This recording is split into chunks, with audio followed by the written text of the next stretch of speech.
A gentle breeze stirred the early morning air as she stepped out of her small apartment, a canvas bag slung over her shoulder. Every day, without fail, she walked the same narrow lane that led to the bustling heart of the city. The lane bustled, with street vendors setting up their carts, shopkeepers unlocking iron shutters, and the distant hum of traffic growing louder with each passing minute. Yet her eyes sought a single figure seated beneath an aging oak tree at the far end of the lane. Him. He was a crippled beggar, his ragged clothes barely covering skin weathered by years of hardship. His legs, twisted from birth, lay awkwardly before him, and his eyes held a resigned sadness that spoke of broken dreams. Every morning she would kneel beside him, lift her bag, and draw out a steaming bowl of rice topped with fragrant curry.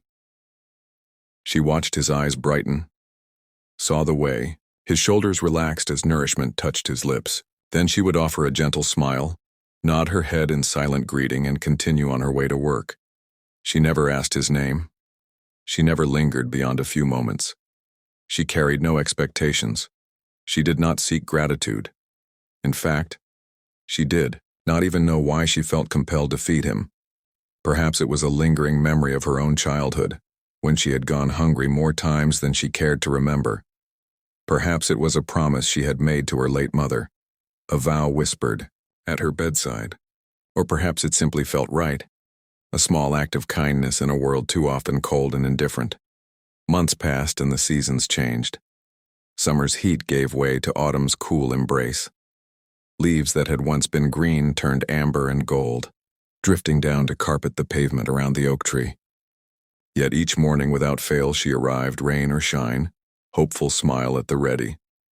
The beggar accepted her gift quietly, always with that same grateful nod.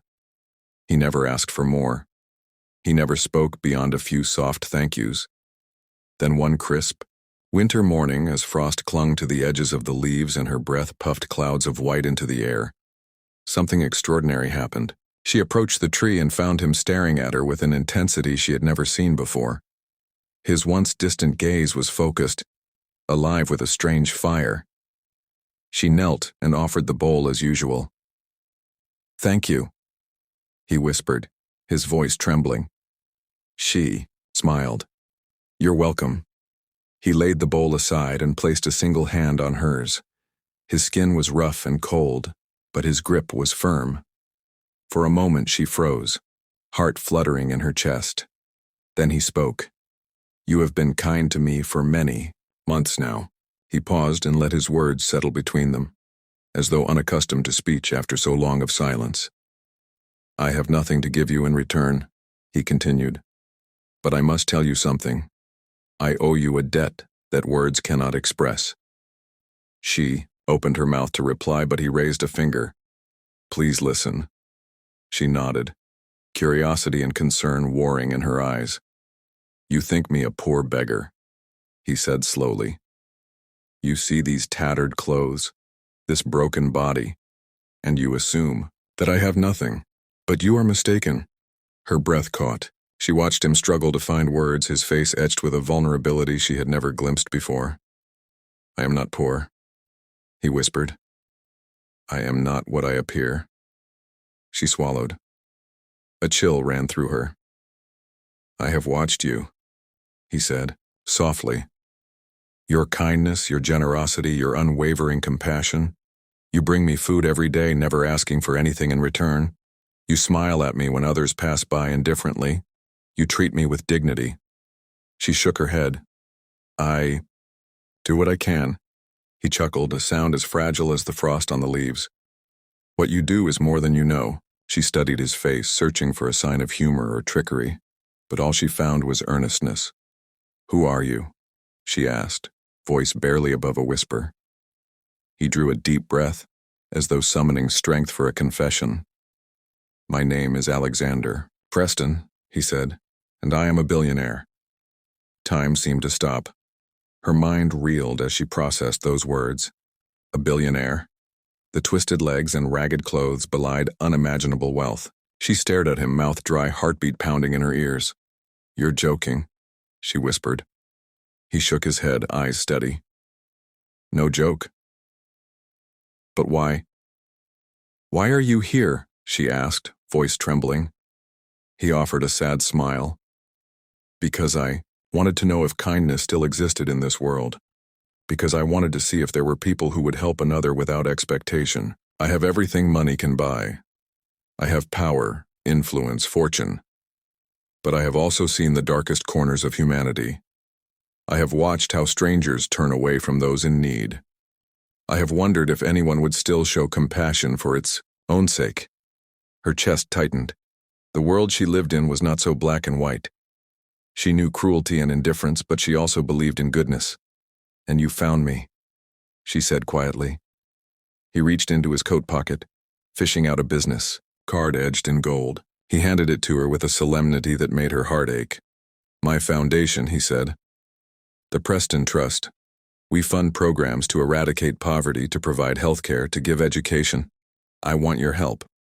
I want you to join me in this work. Her mind raced. The bowl she had brought lay forgotten at her feet, steam rising in the chill air. She thought of her modest life, working long hours at a neighborhood clinic, scraping by to pay rent, dreaming of making a difference, but feeling the weight of her limitations. He watched her struggle, his gaze patient. Then he spoke again. You have something that money can't buy. She looked up, unsure. Compassion, he continued. Authentic, unwavering compassion. You look at someone in need and you offer help without hesitation.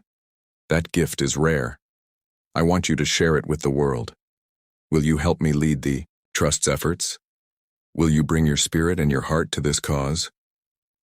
Tears welled in her eyes as she took the card, fingertips brushing his. She thought of the bowl of curry, of the morning spent in silent companionship, of the simple act that had connected two strangers. Yes, she whispered at last. I will. He nodded, a joyful relief in his eyes. Thank you, he said. Together we will change lives.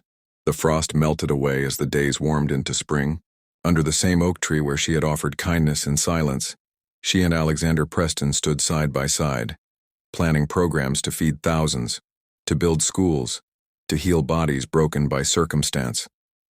Their partnership became a beacon of hope, proof that one small act of compassion could ripple outward and transform the world. And every morning, she remembered the beggar she had fed without expectation, and the billionaire who had revealed himself through that gift.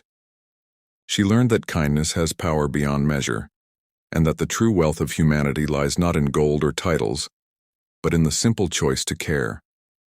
Years later, when the oak tree had grown tall and sturdy, its branches spreading wide above, a bustling community center, she would tell the story of how a bowl of curry changed 2 lives, and countless more.